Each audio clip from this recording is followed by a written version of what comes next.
उपवास व्रत दिन मानकर हो कि एमती किसी टेस्टी खावा इच्छा है बनातु ये बिना पियाज रसुण खास्ता मुग पुरी आ चटपटा आलू तरकारी पूरा नुआ स्वाद सहज प्रणाली और कम टाइम रे बनी पारे। रेसिपी भल लगे लाइक शेयर और सब्सक्राइब करने को अनुरोध रहा। फेसबुक पेज रे देखते फॉलो करने को भूलिए। चलतु स्टार्ट करवा आज रेसिपी। प्रथमे गोटे बोल नहीं जावा आधा कप माने 100 ग्राम कंचा चोपा छड़ा मुग डाली आपड़ जी बनइबे से हिसाब से नहीं पारे। एतिकी डाली हिसाब से मुझे बाकी जिनस नहीं आप डाली अधिक नेले बाकी जिनस भी अधिक नहीं पारे। एथिरे पानी देकी 2-3 थर भल भाव धोई नेबा तापर 2-3 घंटा या भिजे नेबा। पूरा राति भिजेबेनी भल लागेनी अलग प्रकार गोटे स्मेल एथिरे आसी जाए से भल लगे। डाली भिजिबा भितर आम गोटे कड़े बसैकी या गरम करनेबा तापर एथिरे देदेबा 4-5 बड़ चमच तेल। एइठी आपण जो तेल उपवास व्रत मानकर खाउथिबे सेई तेल नै पारिबे। तेल को हल्का गरम करिबा तापर एथिरे आधा छोट चमच जीरा देदेबा या सहित देदेबा 2-3 चिमटा हेंगु। एइठी जदि आपनकर हेंगु बेसी स्ट्रांग नथिबो ताले आपण आउ टिके अधिक भी दे पारिबे। या सहित 2 इंच अदा को कोरिकी एथिरे देदेबा। एइठी छेचिकी देबेनी खाइला बेले पाटरे लागिबो। या सहित 2-3 टी कंचा लंका मु देइछि आपण टिके कम बेसी निज हिसाब रे दे पारिबे। आ या को लो फ्लेम रे कंचा बासना जीवा जाय भाजी नेबा। एइठी ध्यान रखिबे अदा को बेसी कलर चेंज करके भाजीबेनी नले तरकार टेस्ट भल आसीबनी। एहा परे एथिरे 1.5 ରୁ 2 बड़ चमच देदेबा बेसन घरे जो खाइबा चमच थाए सेई चमच रे मापिकी मु देइछि। आधा छोट चमच देदेबा हळदी गुंड गोटे छोट चमच काश्मीर लंका गुंड देदेबा जोटा कि राग कम कलर बेसी थाए नॉर्मल लंका गुंड देले टिके कम दे पारिबे। एहा सहित गोटे छोट चमच धनिया गुंड देकी लो फ्लेम रे भाजी नेबा पाखापाखि 1 मिनिट लागिबो टिके कम भी लागी पारे देखिकी आपण भाजिबे बेसन नु हल्का बासना आसले आपण जानिबे भाजी गेला।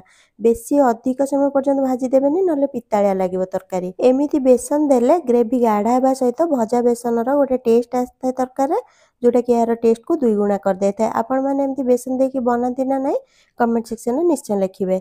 एहा पर एथिरे 2टी मीडियम साइज रो टमाटर को ग्राइंड करके दे देबा टिके मिसे ने भला भाबे तापर एथिरे अल्प टिके पानी देकी भला भाबे लो फ्लेम रे कसे नेबा। टमाटर रो पेस्ट देबा परे संगे संगे मिसेबा बहुत जरूरी नले बेसन अधिक भाजी हे जिवो टेस्ट खराब हे जिवो तरकार।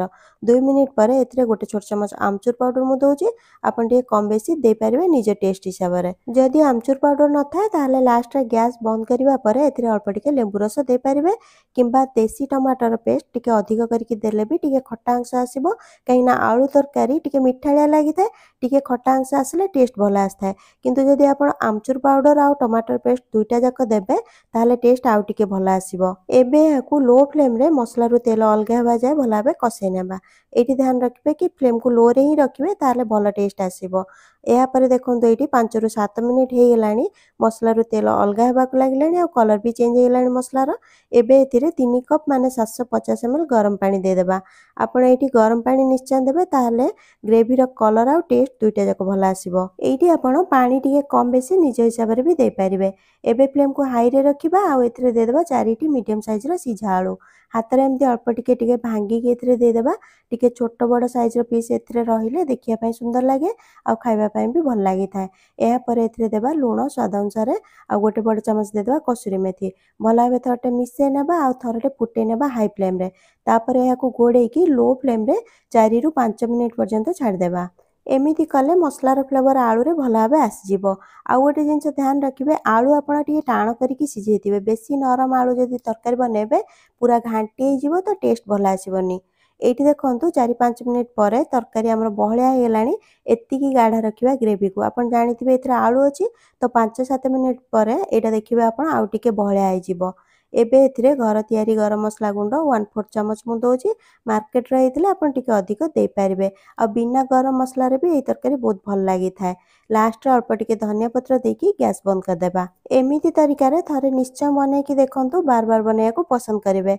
आपण मान को आलू तरकारी काहा सहित खाइबा को बेसी भल लागे प्लीज कमेंट करंतु। एठी देखंतु जो डाली आमे भिजेइथिले भल भाबे भिजी गेलानी नखरे भांगिले भी भांगी जाउची। एबे याको प्रथम गोटे जाली को छाणी नेबा तापरे ग्राइंडिंग जार देबा कारण आमे एथरे पानी मापिकी देबा बाटिला बेले। एहा सहित एथरे दे देबा 2 इंच अदा आ 3टी कंचा लंका अदा को आपण टे काटिकी दे देबे सहज रे बाटी हे जिवो।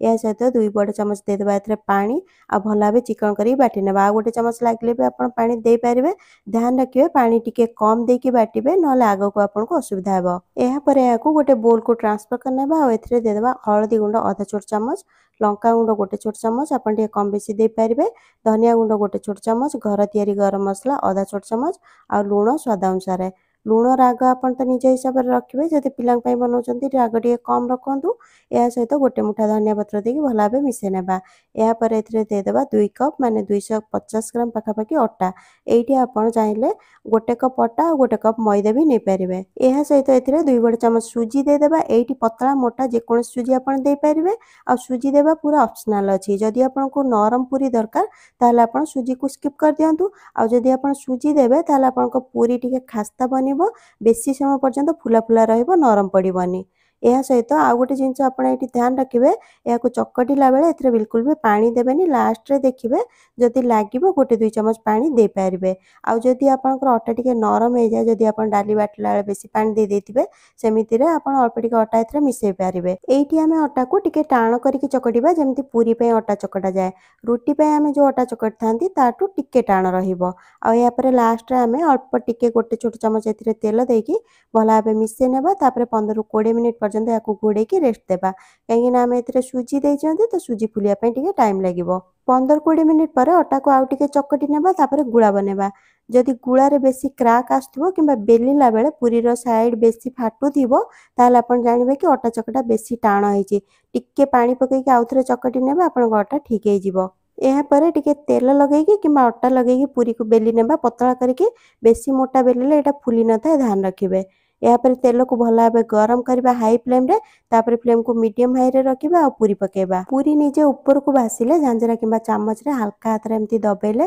पूरी निजे निजे फुलिबो थरे फुली गले पूरी याको हल्का हाथ रे एम्ति किछि सेकेंड पय हमें दबे की रखिबा ताले सब आडू समान भाबरे कलर आसीबो नले साइड रो कलर आसीबोनी मझिरे बेसी कलर आसीबो एमिति प्रोसेस रे थरे बनै की देखंतु निजर मतामत देबाकू भूलिबेनी पुन देखाबा गोटे नुवा रेसिपी रे से पर्यंत खुशी रहंतु हेल्दी रहंतु सेफ रहंतु।